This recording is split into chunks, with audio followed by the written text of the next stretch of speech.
আপোনাৰ ঘৰলৈ নৱজাতক এটিৰ আগমনে স্বাভাৱিকতে সকলোৰে মনত এটি আনন্দৰ বতৰা কঢ়িয়াই আনে। সকলোৰে বাবে বহু আকাংক্ষিত এটি সুখবৰ লৈ আনে। পিতৃ-মাতৃৰ সপোন বাস্তৱত ৰূপায়ণ হোৱাৰ দিনাৰে পৰা তেওঁলোকৰ মনত সুখৰ মাজতে নানা ধৰণৰ প্ৰশ্নই শংকিত কৰি ৰাখে যে নৱজাতকক কেনেকৈ আতুল-তুলেৰে ডাঙৰ দীঘল কৰিব। নৱজাতকৰ ক্ষেত্ৰত পালন কৰা সকলোবোৰ নিয়ম শুদ্ধ হৈছেনে? এই আটাইবোৰ প্ৰশ্নৰ উত্তৰ পাব আজিৰ এই ভিডিঅ'টিৰ জৰিয়তে। নৱজাতকৰ আগমন। শিশুৰোগবিদ্যাই এটি শিশু জন্ম হোৱাৰ পিছৰে পৰা এজন পূৰ্ণ বিকশিত মানুহলৈ বিকাশ হোৱাৰ পথছোৱাৰ সম্পূৰ্ণ সজাগ দৃষ্টি ৰাখে। চিকিৎসা বিজ্ঞানৰ এই উত্তৰণে কেৱল যে নৱজাতকৰ মৃত্যুৰ হাৰে হ্ৰাস কৰিছে এনে নহয়, সমগ্ৰ পৃথিৱীতে শিশুৰ স্বাস্থ্য সম্পৰ্কীয় মাপকাঠিও উন্নীত কৰিছে। এটি কেঁচুৱাৰ আগমনৰ লগে লগে চিকিৎসকে অত্যাৱশ্যকীয় পৰীক্ষা কৰি প্ৰথমে নাড়ীডালৰ মূৰটো ভালদৰে বান্ধি দিয়ে আৰু স্পিৰিটেৰে ধুই দিয়ে। শ্বাস-প্ৰশ্বাস পৰীক্ষা কৰি ওজনৰ মাপ লয়। ইয়াৰ পিছতে শুকান কাপোৰেৰে মেৰিয়াই চাফা কৰি কাপোৰ কানি পিন্ধাই দিয়ে। সম্প্ৰতি চিকিৎসা বিজ্ঞানত নৱজাতকৰ বিভিন্ন বিষয়ৰ ওপৰত নিৰন্তৰ গৱেষণা চলি আছে। শেহতীয়া গৱেষণাত এই কথা সদৰি হৈছে যে নৱজাতক জন্ম হোৱাৰ আধা ঘণ্টাৰ ভিতৰত মাকৰ গাখীৰ খুৱাব লাগে। এই ব্যৱস্থাৰ বিষয়ে মাতৃগৰাকীক আগতীয়াকৈ জনাই থোৱা উচিত। মাতৃৰ গাখীৰ সন্তান প্ৰসৱ কক্ষতে খোৱাৰ ব্যৱস্থা কৰিবলৈ চিকিৎসকসকলে অনুমতি প্ৰদান কৰিছে। এনে কৰিলে মাতৃগৰাকীৰ ভৱিষ্যতলৈ সন্তানক দুগ্ধপান কৰাবলৈ সহজ হয়, অৰ্থাৎ গাখীৰৰ যোগান বৃদ্ধি পায়। অৱশ্যে যিসকল মাতৃৰ জেনেৰেল এনেস্থেচিয়া দি সন্তান প্ৰসৱ হয় তেওঁলোকৰ বাবে এঘণ্টা সময় বান্ধি দিয়া হৈছে। ইয়াৰ পিছত নৱজাতকৰ বাবে থকা আছুতীয়া কোঠাত কিছু সময় ৰাখি পিছত মাতৃগৰাকী সুস্থ হৈ উঠিলে কেঁচুৱাক মাতৃৰ কোলাত তুলি দিয়া হয়। অৱশ্যে আমাৰ অসমত এতিয়াও সকলো শিশু হস্পিটেলত জন্ম নহয়, অৰ্থাৎ চিকিৎসক বা নাৰ্ছে নৱজাতকৰ পৰিচৰ্যা নকৰে। কিন্তু এটি নৱজাতকৰ জন্মৰ সময়ত এগৰাকী অভিজ্ঞ চিকিৎসাকৰ্মী উপস্থিত থকাটো অতি প্ৰয়োজন। সেই চিকিৎসাকৰ্মীগৰাকীয়ে শিশুৰ প্ৰাথমিক স্বাস্থ্যৰ যতন লোৱাৰ লগতে পৰিষ্কাৰ পৰিচ্ছন্নতাৰ ওপৰত সৰ্বাধিক গুৰুত্ব আৰোপ কৰে। নৱজাতকক সদায় পৰিষ্কাৰ কপাহী কাপোৰ পিন্ধাব লাগে। বজাৰৰ পৰা কিনি অনা কাপোৰো ভালদৰে ধুইহে পিন্ধাব লাগে। আনহাতে কেঁচুৱাৰ কাপোৰত পিন বা বুটাম ব্যৱহাৰ নকৰি ৰছীৰে বন্ধা হ'লে বেছি ভাল। বজাৰত উপলব্ধ নাইলনযুক্ত কাপোৰ কেঁচুৱাক পিন্ধাব নালাগে। ঠাণ্ডা দিনত টুপি আৰু মোজা ব্যৱহাৰ কৰিব লাগে। কিন্তু এনে কৰোঁতে লক্ষ্য কৰিব লাগে যাতে কাপোৰে কেঁচুৱাৰ শৰীৰটো চেপা মাৰি নধৰে। বহুতৰে ভ্ৰান্ত ধাৰণা থাকে যে কেঁচুৱাৰ বেছিকৈ ঠাণ্ডা লাগে আৰু সেয়েহে প্ৰয়োজনতকৈ বেছি কাপোৰ পিন্ধাই দিয়ে, কিন্তু এনে কৰা অনুচিত। সদায় কোঠাৰ স্বাভাৱিক তাপমাত্ৰাত গুৰুত্ব দি কেঁচুৱাক কাপোৰ পিন্ধাব লাগে, যিদৰে আন মানুহে কাপোৰ পিন্ধে। কেঁচুৱাৰ আহাৰ। সদ্যজাত শিশুৰ উত্তম আহাৰ মাতৃৰ বুকুৰ গাখীৰ। সন্তানক জন্ম দিয়াৰ সময়তে প্ৰতিগৰাকী মাতৃয়ে দুগ্ধপান কৰোৱাৰ ক্ষমতা লাভ কৰে। মাতৃদুগ্ধ কেঁচুৱাৰ কাৰণে উৎকৃষ্ট আহাৰ। প্ৰথম 6 মাহলৈ কেৱল সেই আহাৰহে খুৱাব লাগে। কোনো কাৰণত ফলৰ ৰস, পানী, মৌ বা হজম হ'বলৈ গ্ৰাইপ ৱাটাৰ আদি খুৱাব নালাগে। এটা কথা মনত ৰখা ভাল যে মাতৃৰ গাখীৰেই হ'ল শিশুৰ বাবে উত্তম, আদৰ্শ আৰু স্বাভাৱিক আহাৰ। ভাৰতবৰ্ষত প্ৰায়ভাগ মহিলাই মাতৃদুগ্ধ পান কৰায়, কিন্তু বৰ্তমান চহৰীয়া বা অৰ্ধ চহৰীয়া বহু মহিলাই বেছিদিন দুগ্ধপান কৰাব নিবিচাৰে। বজাৰত উপলব্ধ বটলৰ গাখীৰহে খুৱাবলৈ বিচাৰে। এনেদৰে মাতৃগৰাকীয়ে দুগ্ধপান কৰোৱাৰ সমস্যাৰ পৰা অব্যাহতি বিচাৰে। কিন্তু এনে অভ্যাসে কেঁচুৱাৰ স্বাস্থ্যৰ ক্ষতি কৰে। মাতৃদুগ্ধ খোৱাৰ স্বাস্থ্যসন্মত কেইবাটাও কাৰণ আছে। মাতৃদুগ্ধ শৰীৰৰ তাপমাত্ৰাত থাকে বাবে শিশুৰ বাবে উপযুক্ত। মাতৃৰ গাখীৰৰ তাপমাত্ৰাৰ কেতিয়াও হেৰফেৰ নহয়। বটলৰ গাখীৰ খোৱালে বীজাণু সংক্ৰমিত হোৱাৰ আশংকা থাকে। একেই সন্দেহৰ অৱতাৰণা হয় গৰুৰ গাখীৰৰ ক্ষেত্ৰতো। স্তনৰ গাখীৰ খোৱালে শিশুৰ এলাৰ্জিজনিত সমস্যা নাথাকে। স্তনৰ গাখীৰত ৰোগ প্ৰতিৰোধক শক্তি বেছিকৈ থাকে। শিশুৱে সহজে হজম কৰিবলৈ সক্ষম হয়।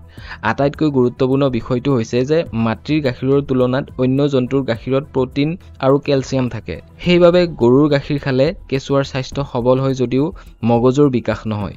চিকিৎসা বিজ্ঞানৰ মতে এটি কেঁচুৱাৰ মগজুৰ বিকাশ প্ৰথম 2 বছৰতে 80% হয়। সেয়েহে এই সময়খিনিত যদি কেঁচুৱাক মাকৰ গাখীৰৰ পৰা বঞ্চিত কৰা হয় তেতিয়া ভৱিষ্যত জীৱনত তাৰ বুদ্ধিৰ প্ৰখৰতাত যথেষ্ট প্ৰভাৱ পৰে। আৰ্থিক দিশৰ পৰাও মাতৃদুগ্ধ পান কৰালে লাভান্বিত হয়। আনহাতে মাতৃগৰাকীয়ে দুগ্ধপান কৰালে জৰায়ু পূৰ্বৰ অৱস্থালৈ যোৱাত সহায় হয়। মাতৃদুগ্ধ পান কৰোৱাত পৰিয়ালৰ অন্য সদস্যসকলেও উৎসাহ দিব লাগে। বহুতে মাতৃগৰাকীক বিভিন্ন মন্তব্যৰে ব্যতিব্যস্ত কৰি তোলে, যিটো মাতৃ আৰু সন্তানৰ স্বাস্থ্যত প্ৰভাৱ পেলায়। শিশুক পালনৰ ক্ষেত্ৰত কেতিয়াও পূৰ্বৰ নীতিক অগ্ৰাধিকাৰ দিব নালাগে। মাতৃগৰাকীৰ গাখীৰ কম, গাখীৰ পাতল, গৰমত গাখীৰৰ উপৰিও পানী খুৱাব লাগে, গাখীৰ ডাঠ হ'লে পেট বিষায় আদি অযথা যুক্তিৰে মাতৃগৰাকীক মানসিক দুশ্চিন্তাত পেলাব নালাগে। দুগ্ধ পান কৰোৱাৰ নিয়ম মাতৃগৰাকীয়ে পৰাপক্ষত বহি লৈ কেঁচুৱাক গাখীৰ খুৱাব লাগে চকী বা বিছনাত বহি লৈ কেঁচুৱাৰ মূৰটো কিলাকুটি আৰু বাউসীৰ ওপৰত আলফুলকৈ ৰাখি গাখীৰ খুৱাবলৈ আৰম্ভ কৰিব লাগে গাল বা মুখখনত স্তনৰ আগটো লগাই দিলে কেঁচুৱাই আপোনা আপুনি স্তনটো বিচাৰি লয় তেতিয়া মাতৃগৰাকীয়ে আৰামেৰে দুগ্ধপান কৰাব পাৰে এনে কৰোতে লক্ষ্য কৰিব লাগে যাতে কেঁচুৱাই স্তনৰ সন্মুখৰ কলা অংশৰ সম্পূৰ্ণ মুখত সুমুৱাই লয় তেনে কৰিলে গাখীৰৰ চাহিদা বৃদ্ধি পায় বাবে কেঁচুৱাৰ সহজতে পেট ভৰে অন্যথা যদিহে স্তনৰ আগটো চুপি থাকে তেতিয়া গাখীৰ কমকৈ পোৱাৰ লগতে বতাহ বেছিকৈ পেটত সোমায় এইটো অভ্যাসৰ ওপৰত নিৰ্ভৰ কৰে এনেকৈ গাখীৰ খোৱা কেঁচুৱাই বহু সময় ধৰি মাকৰ গাখীৰ চুপি মাকক আমনি কৰে কেঁচুৱাক গাখীৰ খুওৱাৰ সময়ৰ ম্যাদ বান্ধি ল'ব লাগে প্ৰথমে ঘনাই ঘনাই খুওৱাই পিছত বয়স বাঢ়ি অহাৰ লগে লগে সময়ৰ ম্যাদ বঢ়াব লাগে কিয়নো তেতিয়া পেট ভৰাই খাবলৈ শিকে কিন্তু কেতিয়াবা কেঁচুৱাই খাব নিবিচাৰিলে বা বেছিকৈ শুই থাকিলে জগাই খুৱাব লাগে গাখীৰ খুওৱাৰ পিছত কেঁচুৱাক কান্ধত পেলাই উগাৰ মৰাব লাগে এনে কৰিলে গাখীৰ খাওঁতে পেটলৈ যোৱা বায়ু কেঁচুৱাৰ পেটৰ ভিতৰৰ পৰা ওলাই যায় ফলত সচৰাচৰ কেঁচুৱাৰ হোৱা পেটৰ বিষৰ পৰা ৰেহাই পায় নৱজাতকৰ কিছুমান সমস্যা থাকে নৱজাতকক লৈ প্ৰতিগৰাকী পিতৃ-মাতৃৰ যিদৰে কল্পনাৰ অন্ত নাই তেনেদৰে সমস্যাৰো অন্ত নাই বেছিকৈ কান্দিলে বমি কৰিলে বা সৰু সৰু সমস্যাত অভিভাৱকসকলে হাবাথুৰি খায় সকলোৰে বাবে সহজতে চিকিৎসকৰ কাষ চপাটো সম্ভৱ হৈ নুঠে হেহে গাঁৱলীয়া দুল তাবিজেৰে ৰোগ প্ৰতিৰোধ কৰিব বিচাৰে এই সকলোবোৰ ভ্ৰান্ত ধাৰণা এটা কথা মনত ৰখা আৱশ্যক যে কেঁচুৱাৰ অসুখত ভয় খাব নালাগে কেৱল কেঁচুৱাটো ভালদৰে নিৰীক্ষণ কৰক সকলো সময়তে চিকিৎসকৰ কাষ চপা সম্ভৱ নহলেও টেলিফোনত অসুখৰ লক্ষণৰ বিৱৰণ দি পৰামৰ্শ গ্ৰহণ কৰিব পাৰে কেঁচুৱাৰ জণ্ডিছৰ সমস্যা বৰ্তমান বহু সংখ্যক কেঁচুৱাৰে জন্মৰ পিছতে জণ্ডিছ হোৱা দেখা যায় এনে সময়ত গাৰ বৰণ হালধীয়া হয় এই বৰণটো 10 পৰা 14 দিনলৈকে থাকে আৰু পিছলৈ লাহে লাহে কমি যায় অৱশ্যে এনে সমস্যাই দেখা দিলে শিশু বিশেষজ্ঞৰ পৰামৰ্শ ল'ব লাগে অন্যথা কেঁচুৱাৰ ক্ষতি হোৱাৰ আশংকা নুই কৰিব নোৱাৰি নৱজাতকক গা ধুওৱাৰ নিয়ম আমাৰ সমাজ এতিয়াও সম্পূৰ্ণ সংস্কাৰমুক্ত হোৱা নাই হেহে কেঁচুৱাৰ জন্মৰ পূৰ্ব প্ৰস্তুতি প্ৰসংগত নানা ধৰণৰ বাধা আছে আনকি শিশুক ৰখাৰ ব্যৱস্থাটো বহু আপত্তিৰ থল আছে কেৱল মাতৃগৰাকী আৰু সন্তানৰ স্বাৰ্থৰ প্ৰতি যদি মনোনিৱেশ কৰা হয় তেন্তে এটা বেগত দুয়োৰে বাবে কিছু আৰামদায়ক পোছাক সাজু কৰি ৰখাটো অত্যন্ত গুৰুত্বপূৰ্ণ কথা সন্তানৰ কাপোৰৰ ৰং পাতল আৰু কাপোৰ কপাহী আৰু কোমল হোৱা প্ৰয়োজন আমাৰ দেশত বেছিভাগ মাতৃয়ে নৱজাতকক নিজৰ বিচনাতে ৰাখে ই উত্তম ব্যৱস্থা এনে কৰিলে শিশুৱে নিৰাপদ অনুভূতিত ডাঙৰ দীঘল হয় অৱশ্যে মাতৃগৰাকীৰ টোপনিত ব্যাঘাত জন্মিলে কেঁচুৱাক কাষৰ বিচনাত শুৱাৰ ব্যৱস্থা কৰিব পাৰে শুৱাৰ সময়ত পৰাপক্ষত বজাৰত উপলব্ধ পেড ৰাতি পিন্ধাই থব নালাগে ই কেঁচুৱাৰ ক্ষতি কৰে পানী কেঁচুৱাক গাৰুত শুৱাব নালাগে গাৰ কাষতহে গাৰু দিব লাগে কেঁচুৱাৰ প্ৰস্ৰাৱ পায়খানা চাফা কৰাৰ পিছত মাতৃগৰাকীয়ে ভালদৰে চাবোন ব্যৱহাৰ কৰি হাত মুখ ধুব লাগে কেঁচুৱাক গা ধুৱাওঁতে টাৱেলতকৈ গামোচা বেছি উপযুক্ত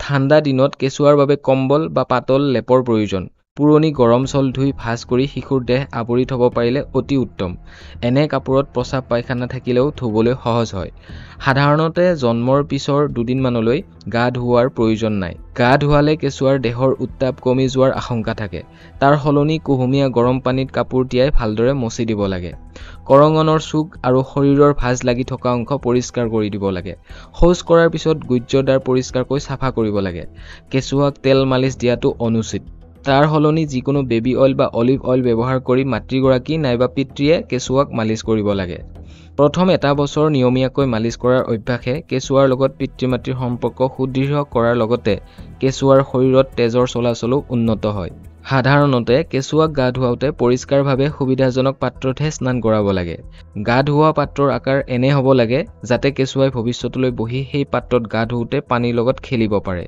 কেঁচুৱাৰ গাত কোমল চাবোন ব্যৱহাৰ কৰিব লাগে ক্ৰীম বা লোচন ব্যৱহাৰ কৰিব লাগে পাউডাৰ ব্যৱহাৰ কৰা অনুচিত কেঁচুৱাৰ চকু আদি চাফা কৰিবলৈ কপাহ চাফা পানী তিয়াই চেপি ল'ব লাগে কেঁচুৱাৰ শৌচ প্ৰস্ৰাৱ সাধাৰণতে নৱজাতকে জন্মৰ 24 ঘণ্টাৰ ভিতৰতে প্ৰথম শৌচ কৰে প্ৰথম 2 বা 3 দিনলৈ শৌচৰ ৰং ক'লা থাকে ইয়াৰ পিছত শৌচৰ বৰণ সলনি হৈ থাকে কেতিয়াবা কেঁচুৱাই কেইবা দিনলৈ শৌচ নকৰিব পাৰে বা কেতিয়াবা বেছিকৈ কৰিব পাৰে এইটোত চিন্তা কৰিবলগীয়া একো নাই শৌচ ঘনাই বা তেজ আৰু বিজল পদাৰ্থ ওলালে চিকিৎসকৰ পৰামৰ্শ ল'ব লাগে কেঁচুৱাই জন্মৰ 48 ঘণ্টাৰ ভিতৰত প্ৰস্ৰাৱ কৰিবই লাগে তাতকৈ পলম হ'লে চিকিৎসকৰ পৰামৰ্শ ল'ব লাগে। 6 মাহ পাৰ হৈ যোৱা কেঁচুৱাৰ আহাৰ। জন্মৰ পৰা প্ৰথম 6 মাহলৈ কেঁচুৱাক মাতৃদুগ্ধহে খুৱাব লাগে। প্ৰথমতে নতুন মাতৃসকলৰ গাখীৰ খুৱাবলৈ অসুবিধা হয় যদিও লাহে লাহে সকলো ঠিক হৈ যায়। অৱশ্যে প্ৰথম 6 মাহ পাৰ হৈ যোৱাৰ লগে লগে মাতৃদুগ্ধৰ লগতে অন্য আহাৰো দিবলৈ আৰম্ভ কৰিব লাগে। এটি কেঁচুৱা প্ৰথম 6 মাহত জন্মৰ ওজনৰ 2 গুণ হয় আৰু এবছৰত 3 গুণ হয়। শৰীৰৰ প্ৰায়বোৰ অংগৰ বিকাশৰ বাবে জন্মৰ 6 মাহৰ পিছত অতিৰিক্ত আহাৰৰ আৱশ্যক হয়। সেয়েহে প্ৰথমে পিঠাগুৰি বা চুজি পানী গাখীৰত সিজাই খুৱাব লাগে।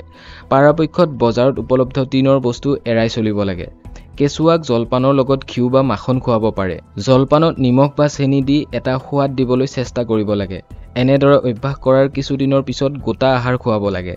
কোনো কাৰণত কেঁচুৱাক বেছিকৈ সিজোৱা আহাৰ খুৱাব নালাগে। ডাঙৰে খোৱা আহাৰ সিহঁতক হাতেৰে পিহি খুৱাব লাগে। 2 বছৰ পিছত কেঁচুৱাক নিজে নিজে আহাৰ খাবলৈ উৎসাহিত কৰিব লাগে।